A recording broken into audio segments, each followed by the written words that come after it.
And the truth is that the TrackMan numbers mean something, but the video means way more. Because if a swing is built correctly based upon the physics of the way it was designed, the ball performs better and more consistently.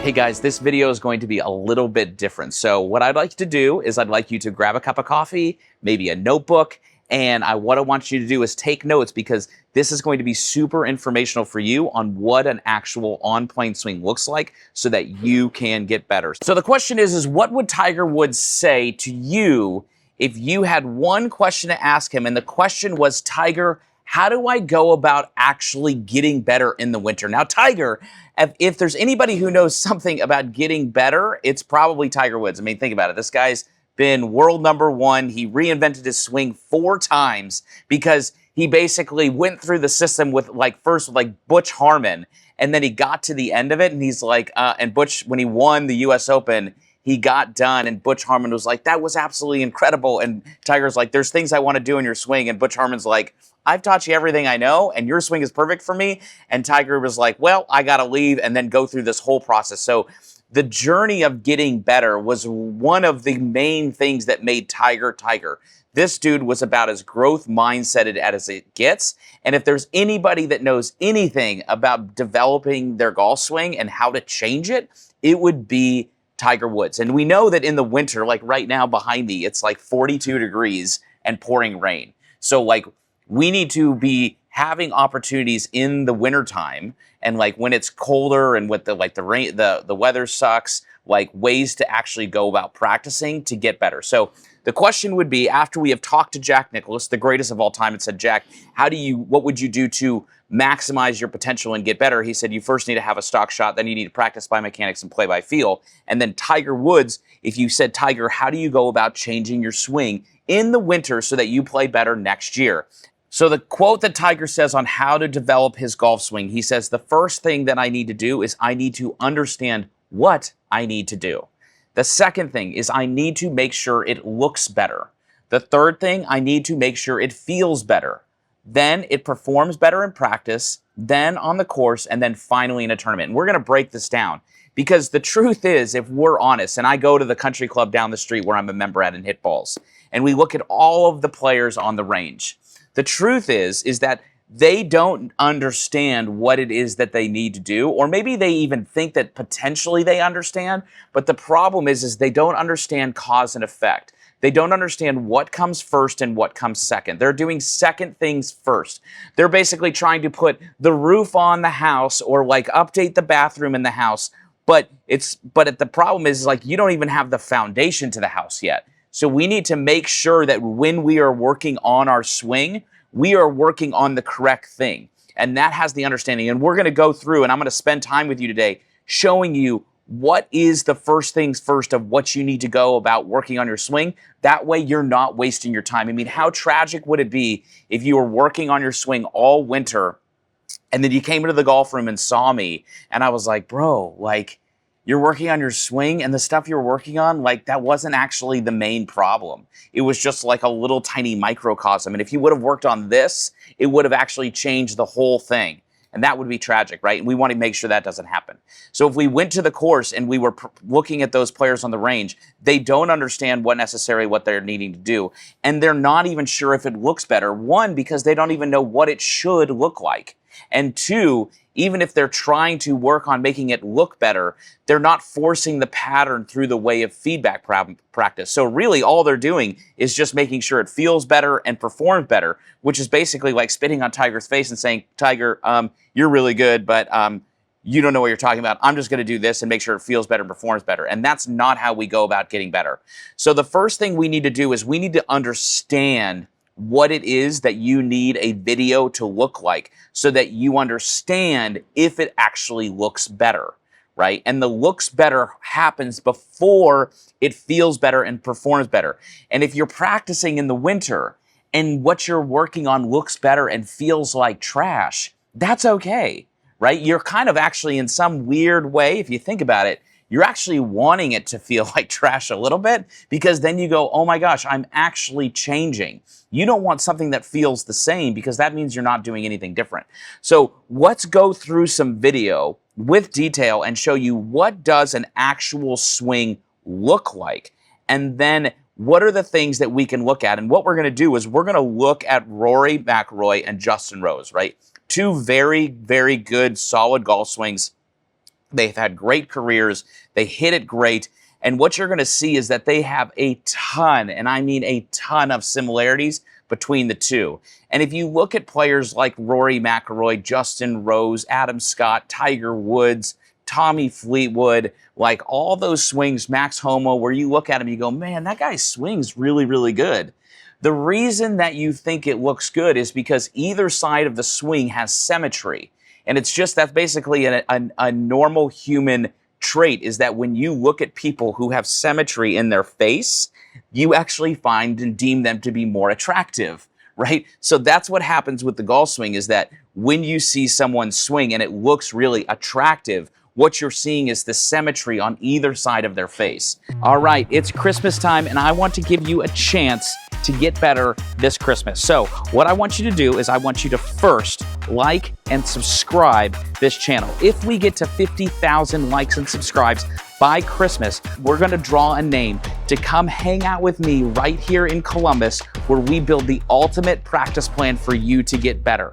To register into that drawing, all you have to do is go to thegolfroom.com/holiday, enter your name, it's completely free, and then you enter in the drawing to come hang out with me in Columbus to build your plan. But we got to get to 50,000 subscribers, so be sure to like, subscribe, and share with a friend, and then your name can be entered into coming out to Columbus to hang out for 2 days, and it is going to be absolutely epic. So the first and foremost thing that when we look at this is that in their setup, what you would notice is that their posture is going to be right around 40 to 50 degrees in both players, right? So both players are going to have a posture right around 40 to 50 degrees. The second thing that you're going to see is that their shoulders are going to be hanging under, or their arms are going to be hanging underneath their shoulders, where they're going to have some space in between their hands and the butt end of the club, the grip, right? Most players' hands are too close. They are not bent over enough. And that might be because of a physical limitation. Maybe they have tight hamstrings. Maybe they don't know how to properly hip hinge. There's a whole array of reasons why posture might be off. But we need to make sure that a posture is correct. And we also need to make sure that our alignment is good, which we've covered in previous videos, which is why you see Justin Rose hitting balls with alignment sticks down, because there's no point in working on your golf swing if your alignment is ratchet, right? Like, you're just going to change your swing, and if you're aimed to the right, now you're just going to hit every ball to the right, and you're going to go, this sucks, like I'm hitting it terrible. But really, you're actually making better swings, you're just aimed to the right. So we need to make sure our posture is good. But now let's get into the video of, like, what does a good on-plane swing look like? So I'm going to draw some lines here, and what you can see is I'm going to draw some lines down the shafts of either player, and then I'm going to draw a line down the hands of the player. Now, the reason that I draw the line down the hands is because a backswing, if you've got notes, right, this is going to be a little bit of a video, like I'm going to go through some videos, so we're going to be kind of dialoguing about what it looks like. So if you got a notepad, you could probably take notes. This would be really, really great for you to know. The backswing consists of 3 simple parts. It consists of a tilt, which we just talked about. They're tilted over. A turn, meaning we turn our body, and hinging of the wrist, right? And the hinging is going up and down and a little bit to the diagonal, but for all intents and purposes, let's just say up and down like a hammer. So as you see, as Rory goes back, you're going to see how his hands are working in and the club goes up the plane. You're going to see the same with Justin Rose. So you can see that at this point, their hands from the down the line view are basically kissing their lead thigh. That's a really, really important piece. Most players that we see, like, because we teach like over 50,000, maybe 75,000 now, players online and all the people here at the golf room, what we see is their hands actually go out in the start of their backswing. So what happens is when you push the grip out, the club goes in. So we actually need to have the hands work in so that the club can stay out. It's like a stick, right? It works in opposite angles. So we want to make sure that our hands are working in, and our hands are working in by us turning our body, not me pulling my arms across my body, okay? So we can see that the first part is they're tilted over, they're starting to turn, and then the club is staying on plane because they are hinging up and down. If you look at your video and you see that the club is under the line, chances are you're probably just a late hinging, which down the line I will do a full video on how the wrists actually work. We've talked about the arms, but like how the wrists actually work so you can see this. But now you can see that that club is on plane. The second piece that you would look for is that as you go back, you can see that their hands are splitting their bicep, right? So both players have hands splitting their bicep, and the club looks back at the ball, right? Now, what we've found is that with tour players and really good golf swings, the ideal plane of a swing would be the club is looking always back at the ball. That would be what teachers or instructors or players or whatever would be deemed as being on plane. But what we also find is that a lot of really, really good ball strikers will err with the club being slightly inside the target line. That is what we would call steep. You have a lot of players like Tommy Fleetwood, Tiger Woods is kind of like that. Rory actually has kind of gone a little bit more that direction. Max Homa's like that. So we would find that a lot of players have a little bit, they still have depth in their hands from them turning, but the shaft is going to be a little bit more up and down. So the third point that we would see is that at the top, both players will have their lead arms matching their shoulder plane. So you can see how the left arm is matching the shoulders, left arm is matching the shoulders, which therefore puts it 90 degrees to their spine, and their hands would be basically above their heels, right? So that is going to be the symmetry position where if you see that swing on TV, you're like, oh my gosh, that dude's swing is amazing. Whereas if someone's swing where, let's say their arm is up here and the club is like over here, you're like, man, that looks not very good, right? So that symmetrical position at the top is a very, very important one for creating everything to happen in the downswing, right? So we've got three parts in the backswing. It's a tilt, turn, and hinge. The hands cover barely kiss the thigh in the middle of the bicep, and then left arm matching the shoulders at the top. And reminding you that the reason we want to go through this and the reason that you should know what this is so that when you're hitting balls and you're filming, which you should be filming your swing like once every 5 to 10 shots, that would make it so that now when you're looking at the video, you actually know what a good swing looks like, rather than it looking like, you know, a brain scan or a CAT scan, and you're like, I don't know what this is. Is it good, doctor? We don't want it. You have to say, is that good or is that bad? We want you to ultimately become your own coach so that you can look at this and determine what it is that you need to work on and what first things first are.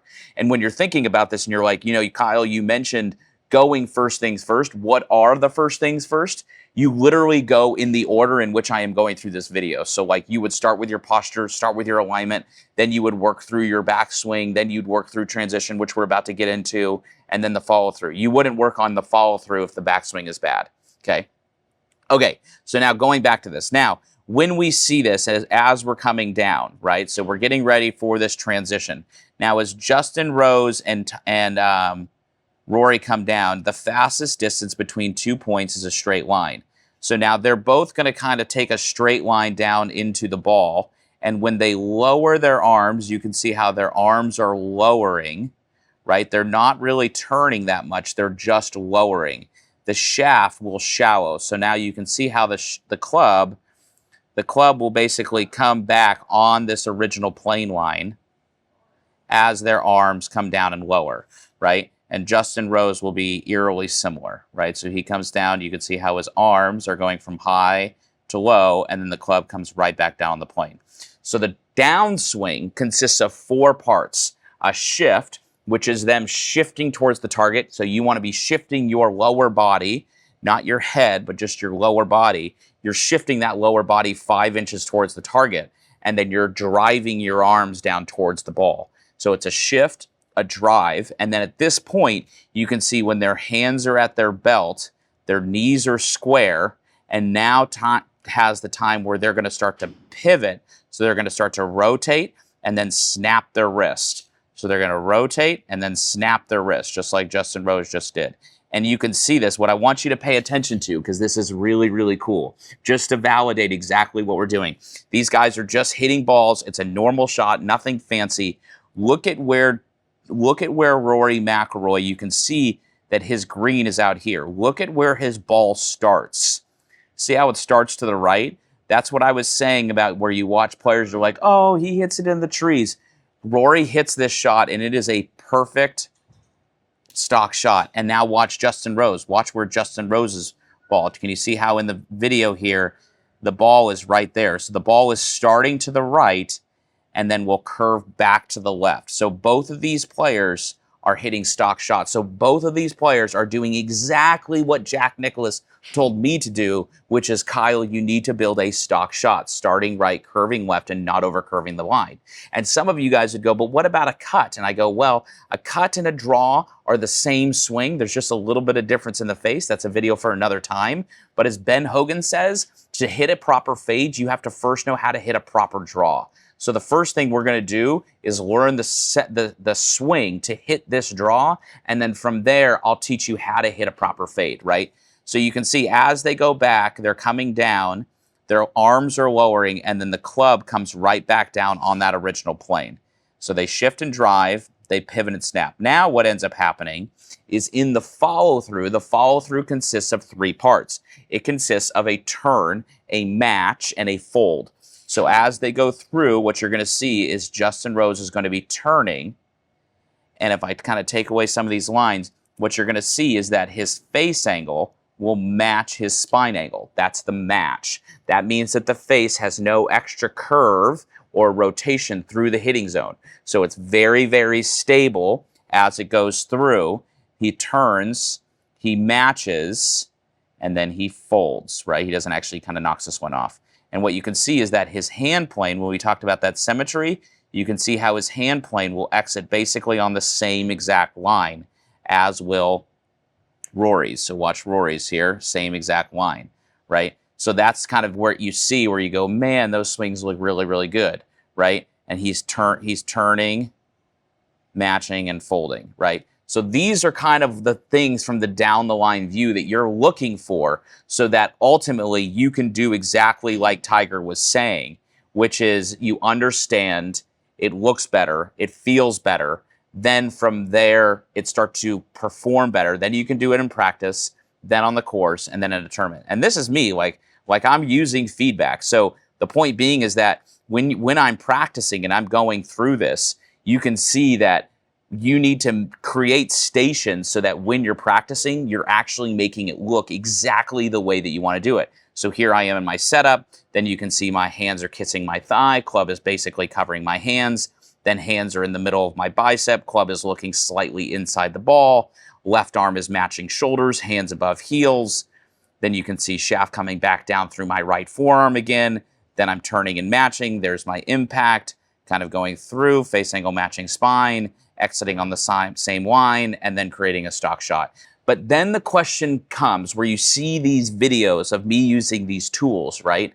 And the question becomes is how do you actually go about making your swing look better rather than just trying to feel it, right? Like there is a reason why when you take driver's ed and you're in the car with a person, you're in the car, and when you're doing driver's ed and they pull into the school parking lot to teach you how to parallel park, they put cones in the parking lot. They do that to give you feedback to tell you whether or not you would hit a car or not.